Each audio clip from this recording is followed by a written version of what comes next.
She wasn't supposed to be there. Hell, she wasn't even supposed to touch a weapon. While Navy SEALs, America's deadliest warriors, fired round after round into empty air, missing every shot, Evelyn Ward sat in the back with a notebook and pen. Just an analyst, just an observer, just someone the brass sent to write reports about what the real operators did in the field. But when the ambush came, when the mortars started falling and the SEALs realized they were trapped in a kill zone designed specifically to destroy them, she did something that changed everything. She set down her notebook, picked up a rifle no one knew she had, and walked into that valley of death alone. Before I show you what really happened that day, drop a comment telling us where you're watching from and hit subscribe, because what Evelyn did next turned the worst day in that SEAL team's history into a lesson they would never forget. The Chinook's rotors beat against the thin mountain air as it descended toward the landing zone. Through the open door, a rock stretched out below in shades of brown and gray, endless valleys carved by ancient rivers, ridgelines that looked like broken teeth against the sky, and somewhere down there, an enemy that had learned to use this terrain like a weapon. Staff Sergeant Evelyn Ward sat near the rear ramp, her compact frame pressed against the helicopter's cold metal frame. At 32, she had the kind of face that people forgot 5 minutes after meeting her. Unremarkable features, brown hair pulled back in a regulation bun, wire-rimmed glasses that made her look more like a librarian than a soldier. She wore standard combat fatigues with no special insignia, no ranger tab, no airborne wings, nothing that would make anyone look twice. In her lap sat a ruggedized laptop and a stack of field notebooks. Intelligence analyst, her orders read. Observe SEAL team operations in mountainous terrain. Document tactics, techniques, and procedures for after-action review.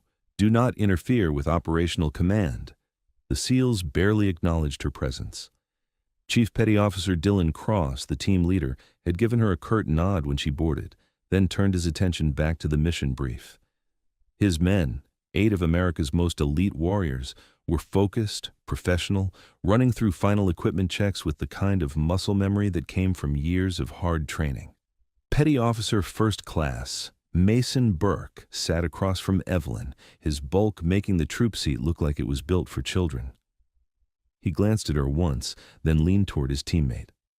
Perfect.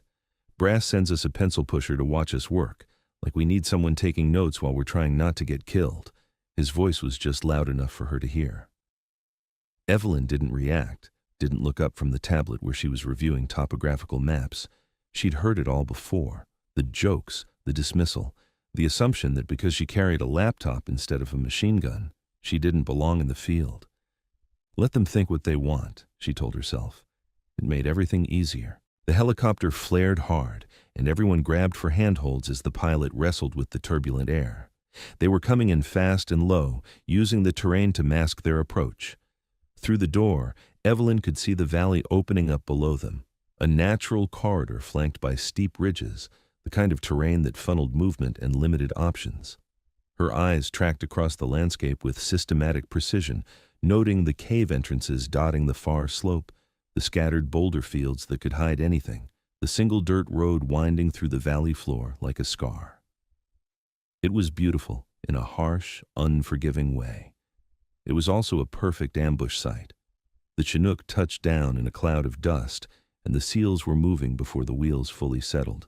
They flowed out of the bird in a tactical formation, weapons up, covering sectors, professional and efficient. Evelyn waited until they had established a perimeter, then gathered her gear and followed. The heat hit her like a physical force. It was barely 0800 hours, but the Iraqi sun was already brutal, baking the rocks until they radiated heat like an oven. Dust devils danced across the valley floor, and the wind came in sharp gusts that made you squint and taste grit. Chief Cross was conferring with his lead scout when Evelyn approached. He glanced at her, expression neutral but not welcoming. Stay close to the command element. Don't wander off. And if things get hot, you hit the dirt and stay down until we tell you otherwise. Clear. Crystal, Chief. Good. We've got intelligence suggesting enemy fighters are using these caves as a staging area. Our job is to observe, identify, and report. If we get a clear shot at high-value targets, we're authorized to engage. but this is primarily a recon mission." Evelyn nodded, making mental notes even though she'd already memorized the operational brief. Cross turned back to his men, and she drifted toward the rear of the formation, finding a position where she could observe without getting in the way.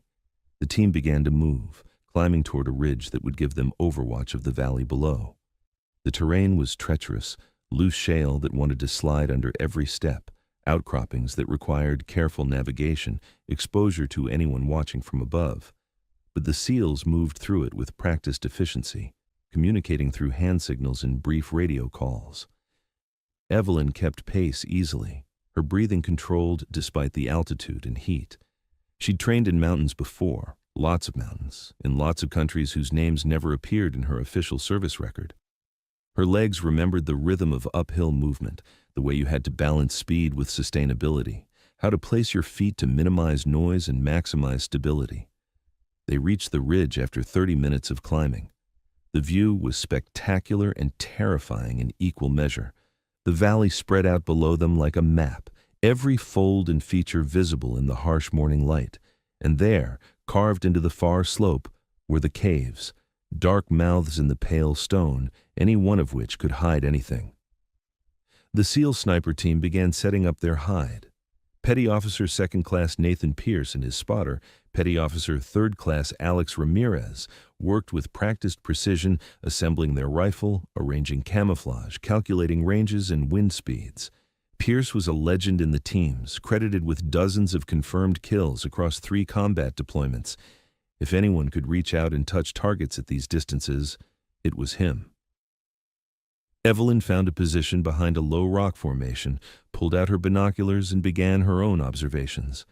Through the lenses, the valley resolved into layers of detail, heat shimmer rising from sun-baked stone, vegetation patterns that suggested water sources, shadow and light playing tricks on depth perception, and the wind. God, the wind was complicated. It came in gusts from different directions, swirling through the valley in patterns that seemed almost random. She watched dust devils form and dissolve, tracked how the air moved differently at different elevations, noted the thermal currents rising from the darker rocks. "Target," Ramirez said quietly.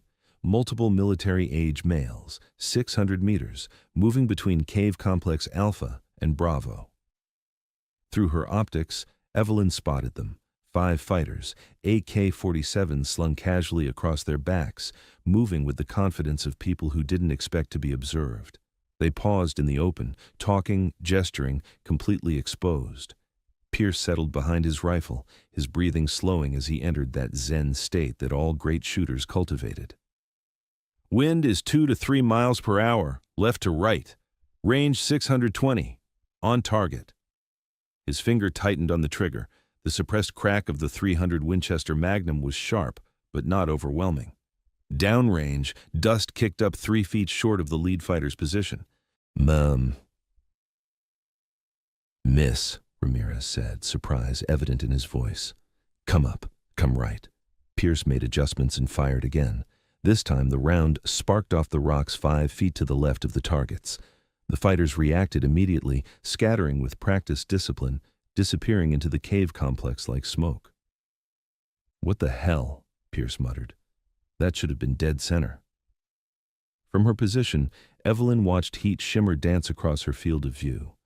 The valley was a thermal cauldron, creating vertical columns of rising air that bent light and, more importantly, bent the path of bullets traveling through it. The wind wasn't just horizontal, it was 3-dimensional, pushing and pulling in ways that standard ballistic calculations didn't account for. She said nothing, just watched, just took notes, just did her job. The situation deteriorated faster than anyone expected. After Pierce's misses, Chief Cross authorized a second sniper element to set up on a different angle. Petty Officer First Class Emma Torres and her spotter found a position 200 meters north along the ridge, hoping a different perspective would yield better results. More targets appeared, emboldened by the failed shots. They moved with increasing confidence, some even pausing to look up at the ridge, trying to spot the snipers who'd just announced their presence. It was an invitation. Shoot at us, waste your ammunition, reveal your positions. Torres fired. Her round went high, striking the cliff face above the targets. Pierce fired again, low and left, nowhere near the intended point of impact. "This is impossible," Ramirez said, frustration cracking his professional composure. "We're doing everything right. The math is perfect, but it's like shooting through water." Because you are, Evelyn thought, thermal water made of air and heat and physics that don't behave the way you learned in sniper school. Chief Cross crawled over to Pierce's position, his face tight with concern. "Talk to me. What's happening?" "The wind, Chief." "It's not consistent. Every shot is getting pushed differently. The thermals are creating updrafts and downdrafts. It's like the air is swirling." Cross turned to look at the valley, seeing it now not as terrain but as a tactical problem that had no conventional solution. His team had some of the best shooters in the military, and they couldn't hit targets that were practically standing still. That's when the enemy responded. The first mortar round shrieked out of the sky and impacted 50 meters below their position, throwing up a geyser of dust and fragmented rock. The sound echoed across the valley like thunder. "Incoming!" someone shouted unnecessarily. The second round landed closer. The third landed close enough that shrapnel sang past their position, and Petty Officer Second Class Carlos Mendez screamed as a fragment opened up his left arm. "They've got us bracketed," Burke shouted, already pulling Mendez into cover. "We need to displace." But there was nowhere to go. The ridge behind them dropped off steeply. The approach they'd climbed was exposed to the mortar fire. Moving laterally would just expose them to more angles of attack. They were pinned, and the enemy knew it. Small arms fire began snapping across their position. Rounds cracked past heads, sparked off rocks, forced everyone down into whatever cover they could find. And it wasn't random fire. It was disciplined, coordinated, covering fire designed to keep them suppressed while the mortars walked closer.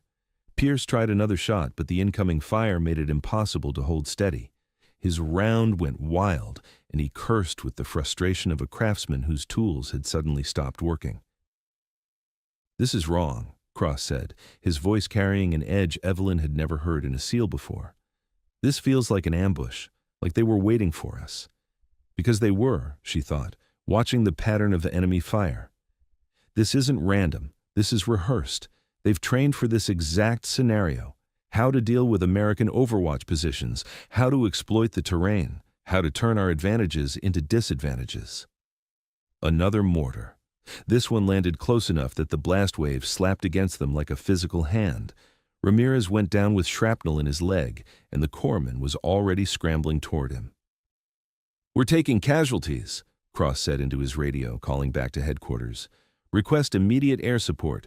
We are combat ineffective and pinned down." The radio crackled back. "Air support is 18 minutes out. Can you hold?" 18 minutes. It might as well have been 18 hours. The enemy fire was intensifying, not slackening. More fighters were appearing, maneuvering through the cave complex with the confidence of people who knew they had their enemies exactly where they wanted them. Evelyn watched it all through her binoculars, her mind cataloging details, even as the professional soldiers around her scrambled for survival. She saw the pattern now. 3 interlocking positions, each covering the others, creating a crossfire that made movement suicidal. She saw the mortar team adjusting their aim with precision that spoke of forward observers calling corrections. She saw the commander, a figure who hung back, directing the battle with hand signals. And she saw the thermal patterns in the valley, the invisible rivers of air that were defeating every American attempt to return fire effectively. Someone was going to die if this continued. Probably multiple someones.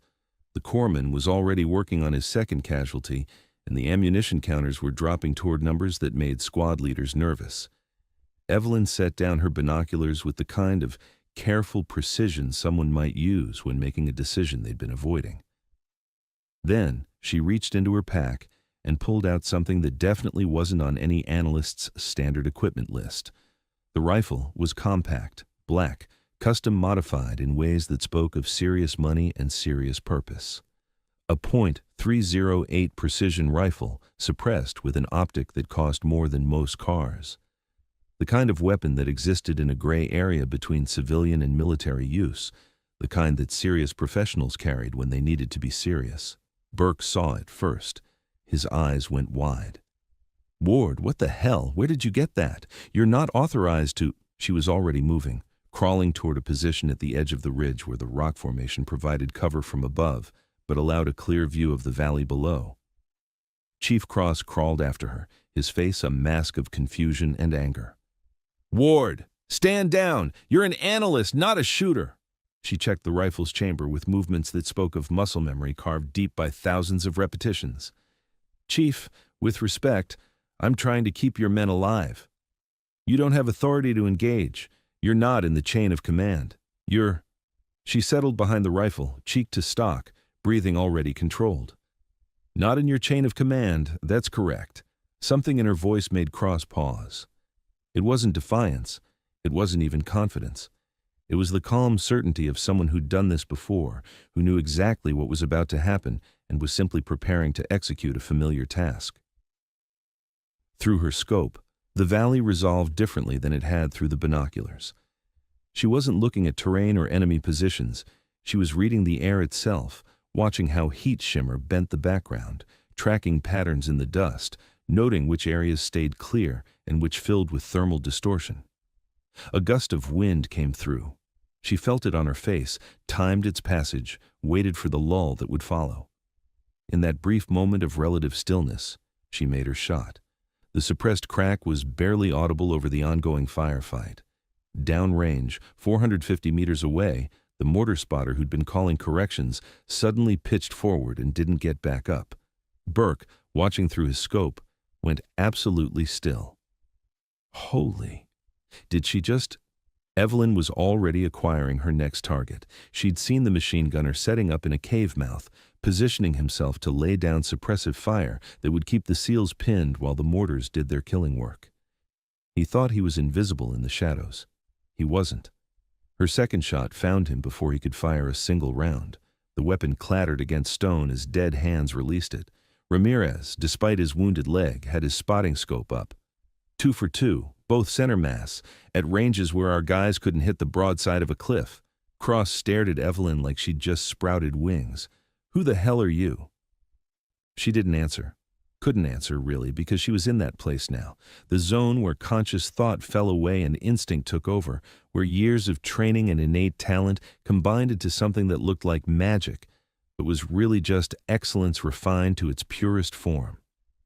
Her third target was the fighter trying to maneuver to a flanking position. The fourth was the RPG team preparing to bracket the SEAL position with high explosives. The fifth was another mortar spotter, this one farther back, thinking distance would protect him. It didn't. Each shot was deliberate, economical, final. Where the SEALs had been struggling against an environment that defeated their training, Evelyn seemed to read the valley like a book, compensating for conditions they couldn't see, timing her shots for moments when the thermal currents briefly stilled. The enemy fire began to slacken, not because they were retreating, but because key personnel kept disappearing behind precisely placed bullets. The coordinated dance of their ambush was falling apart as leaders and specialists dropped out of the choreography. "She's shooting ghosts," Pierce whispered, watching through his scope as Evelyn put a round through smoke and heat shimmer to drop a fighter who'd been completely obscured from the SEALs' positions. "That's impossible." Torres, from her position farther along the ridge, had stopped trying to engage targets. She was just watching now, studying technique, trying to understand how someone was making shots that defied everything she'd been taught about ballistics and environmental conditions. The enemy commander, the one who'd been directing the battle, made the mistake of keying his radio. The brief glint of metal in the shadows was all Evelyn needed. The shot was nearly 600 meters through thermal currents that had been defeating shooters all morning, but her bullet found him anyway. Without central coordination, the ambush collapsed. Fighters who'd been moving with disciplined precision began making individual decisions based on fear rather than training. And fear made them predictable, made them expose themselves, made them into targets instead of threats. "They're breaking," Cross said, awe evident in his voice. "She's breaking them." The incoming fire dropped to sporadic pot shots. The mortars went silent. And for the first time since the ambush began, the SEALs could breathe without expecting to die in the next 5 seconds. Evelyn lowered her rifle, scanned once more for threats, found none. Then she engaged the safety and set the weapon carefully beside her, as if what she'd just done was no more remarkable than completing a training exercise. Cross crawled over to her position, his face a mixture of gratitude and complete confusion. "Ward, Staff Sergeant Ward, I need you to explain what just happened." She pulled a small notebook from her pocket, an actual paper notebook, the kind analysts use to record observations, and began writing. "Multiple enemy KIA, ambush disrupted. Recommend immediate exfil before they regroup." "That's not what I meant, and you know it." His voice was sharp but not angry. "Who taught you to shoot like that? What unit were you with?" She met his eyes, and for just a moment, he saw something there that made him reconsider every assumption he'd made about the quiet woman with the glasses and the laptop. Something cold, something utterly professional, something that had seen violence on a scale that made this morning's firefight look like a training exercise. "Analyst," she said simply, "just like my orders say." "Bullshit. I've worked with Delta, I've worked with ISA, I've worked with people whose units don't have names. What you just did." He gestured helplessly toward the valley where enemy positions were now silent. "That wasn't luck. That was world-class precision shooting under conditions that were defeating some of the best snipers in the military." Evelyn considered this for a moment, then returned to her notebook. "Your men did well, Chief. They adapted to a difficult tactical situation. That's what matters. My men were getting torn apart until your men kept fighting. They didn't panic. They maintained discipline under fire. That's more important than marksmanship." The sound of rotors interrupted their conversation. The QRF helicopter was inbound, arriving ahead of schedule because someone at headquarters had been monitoring the radio traffic and realized the situation had gone from bad to catastrophic. As the bird flared for landing, Evelyn began packing her gear with systematic efficiency. Laptop secured, notebook stowed, and the custom rifle, the one that shouldn't exist on any analyst's equipment list, carefully disassembled and packed into a case that looked like it might contain camera equipment. Burke approached, his arm bandaged but functional. He held out a spent brass casing, one that had ejected from her rifle during the firefight. "You should keep this. Souvenir." She smiled slightly, the first genuine expression Cross had seen on her face all day. "You keep it. Remind you that sometimes the person you're not paying attention to is the person who saves your life." The after-action report was a masterpiece of creative writing. Official version: SEAL team encountered unexpected resistance. Coordinated defensive fire and tactical air support resulted in enemy casualties and successful extraction. Staff Sergeant Evelyn Ward provided valuable intelligence analysis that contributed to mission success. What the report didn't mention: the analyst had killed 11 enemy fighters in approximately 8 minutes, breaking an ambush that had been specifically designed to destroy American Special Operations Forces, or that her shooting had been so far beyond what anyone expected that Pierce and Torres spent the entire flight back in silent contemplation of their own capabilities.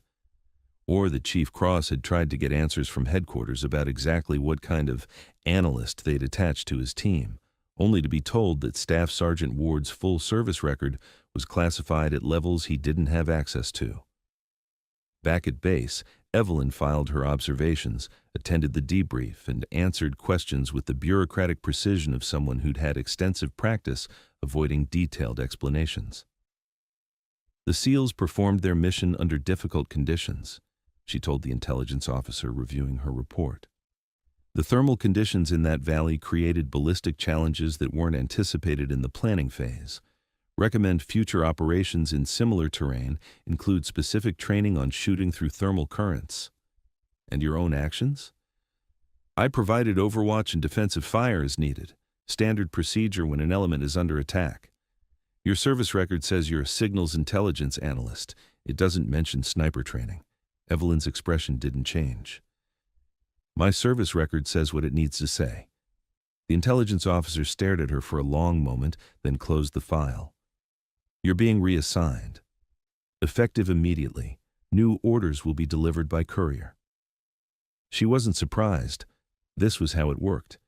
You appeared where you were needed, did what was necessary, then disappeared back into whatever administrative shadow you'd emerged from.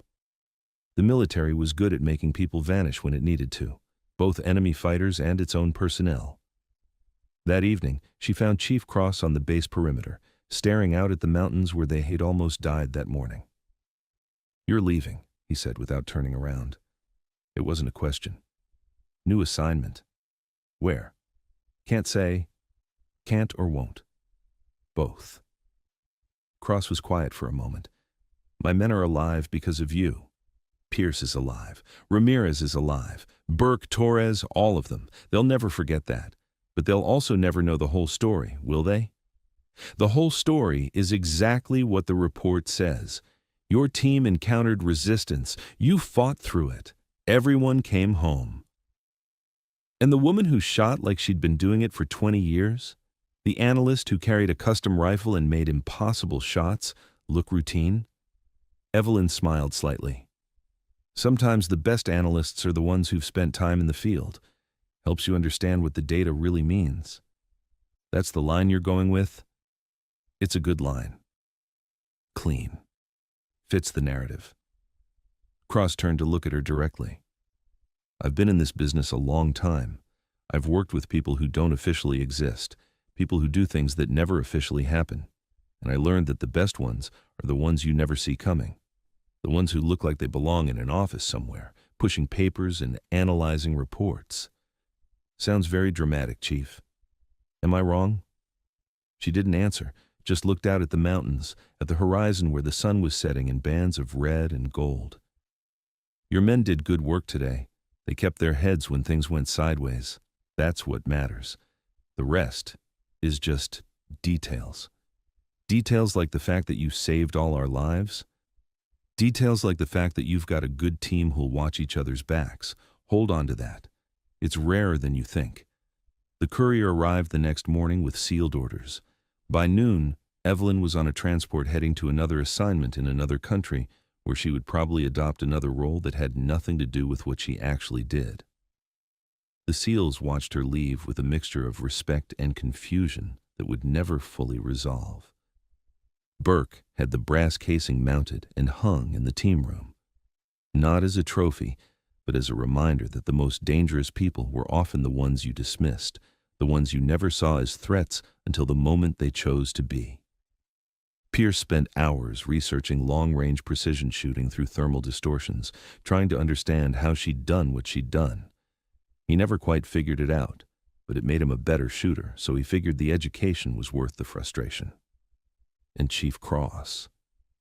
He kept his mouth shut about the whole thing, because he understood that some people operated at levels where the rules were different, where the chain of command had branches that never appeared on organizational charts, and where the line between analyst and operator was sometimes deliberately blurred for reasons that served purposes he didn't need to understand. 5 months later, his team was conducting operations in Syria when they received intelligence about enemy positions from an analyst attached to another unit. The report was comprehensive, detailed, and tactically brilliant, showing not just where the enemy was, but how they would react, what they would do, where they would be vulnerable.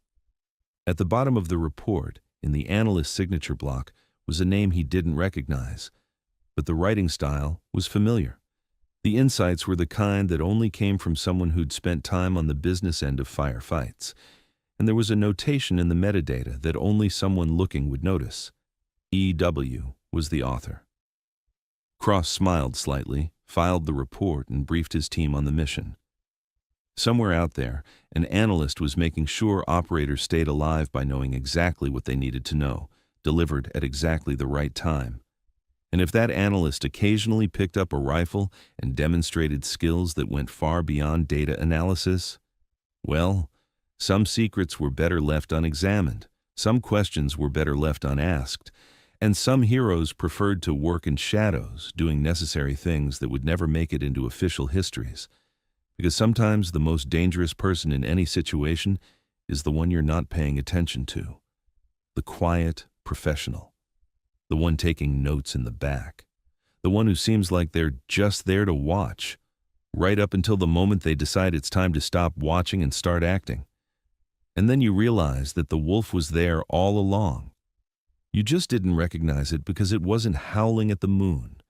It was sitting quietly, observing, waiting for the right moment to remind everyone what real professionals look like when everything is on the line. Years later, Pierce would tell new snipers joining the teams about the day an analyst outshot the best precision marksman in the military. He never used her name, didn't know if he was allowed to, but he always ended the story the same way. The person who looks least dangerous might be the most dangerous person in the room. Never forget that. Ramirez kept a photograph from that deployment in the Iraqi mountains. You couldn't see Evelyn in it. She'd always managed to be just outside the frame or turning away when cameras appeared. But he swore you could see her shadow in one corner. He kept it as a reminder that some guardian angels wore combat boots and carried rifles instead of wings.